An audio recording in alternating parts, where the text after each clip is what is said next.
wouldn't even agree with the Jews who go and kiss the stones on the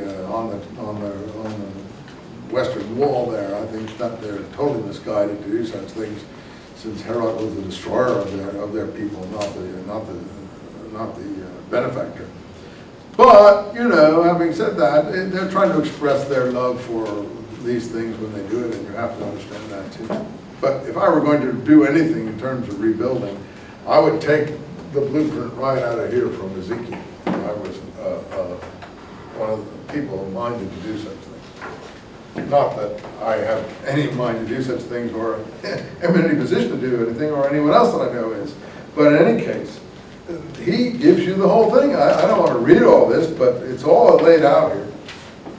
Measurements of the court, the altar, the east gate, and chapter 44, again, the Damascus document is huge on chapter 44.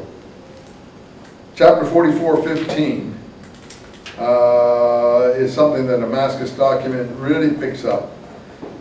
As concerns by the way, in terms of this circumcision issue, whether I'm not advocating, I'm just saying what the prophets say. Line 6 of 44. Say to the rebels of the house of Israel, the Lord says, you have gone beyond all bounds with your filthy practices. Back to that theme. By admitting aliens, uncircumcised in heart and body. There's the Pauline program, by the way. And Ezekiel is against it. To frequent my temple, profane my temple, while you offer me blood. This is why Paul was mobbed in the temple in the book of Acts. The accusation was you have allowed aliens into the temple, and so on and so forth. If you remember Acts chapter 21. Instead of performing your duties in this holy place, you have broken my covenant. No alien, no foreigner, uncircumcised in heart and body, both heart and body, meaning symbolically you have to have a pure heart. I'm not saying you should do this, I'm just saying what the prophet says you should do, is to enter my temple, none of those foreigners living among the Israelites. But if you do those things, well, of course, Israel, Isaiah and Ezekiel are going to accept you. Isaiah says the same thing in the chapters 50s that we read. As regard to the Levites who strayed from me to follow idols, they have to bear their own sin. The servants of my sanctuary responsible for the guarding of the temple gates, etc., do this practice since they used to be idols and so on. They're never to approach me again. They will have to work in the temple, line 14. As regards the priests, the sons of Zadok who are Levites, that's what it says. How did you translate 15 then? Who's got the translation of that? Zadok. Read me the whole line.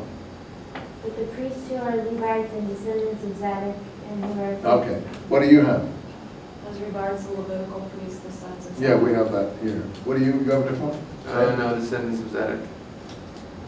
No, read me the whole line. But the priests who are Levites and descendants of Zadok. Yeah, okay. I think if you read it, it's all in a position. Let me see if I can have it now. HaKohanim are the priests.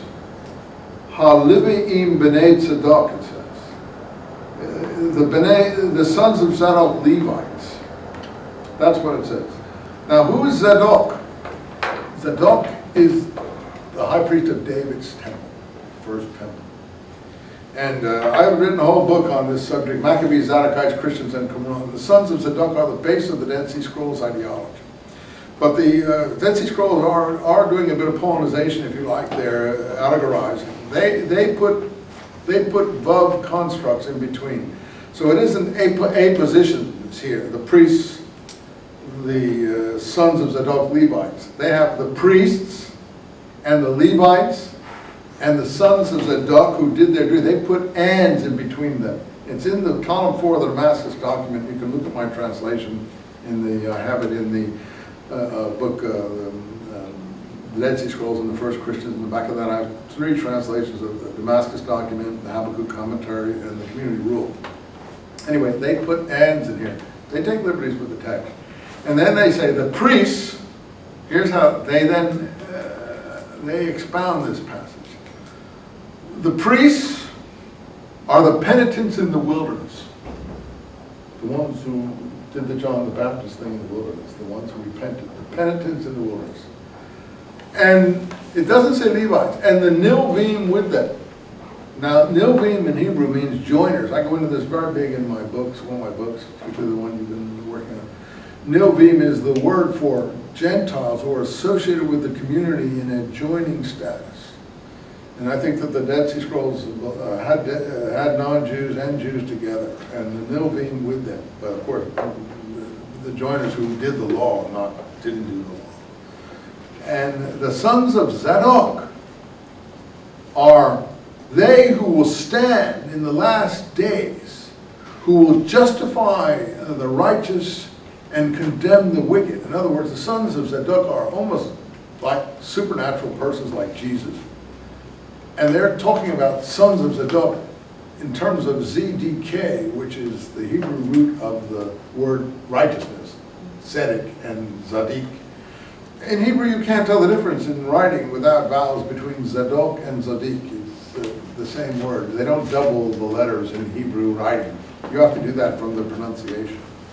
So the point is, it can be Zadik, Zadok, and so on. I've discussed this in my books quite extensively.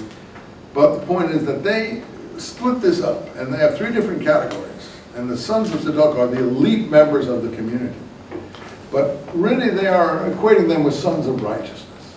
That's really what they're talking about.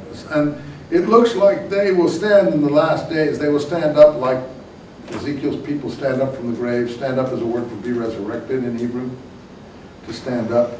And they will stand in the last days, I think means that they will participate in the last judgment, like Peter is presented as doing in the New Testament. So, or not in the New Testament. He's not in the New Testament. It's in Christian tradition. But I think there's a lot to argue for that, and it's all from this passage in Ezekiel and the rebuilt temple. So they're reading all this really very carefully. Yeah. So is this supposed to be in a positive? Or It's supposed to be here in a positive, but that's not the way they reproduce it in the Damascus document. They add ands instead of, they put ands in there. So they can take them as three different, I explain all this in my books. And if you want to read my books, the one she was working on, I'm explaining it again. It's in the Maccabees, Zadokites, Christians, and Qumran, and the Dead Sea Scrolls, and the First Christians. I explain it all very carefully. And that's what I'm known for, because I think I'm one of the few people who explain all this stuff very carefully. You won't find many books on the scrolls that do this. They talk about paleography, they talk about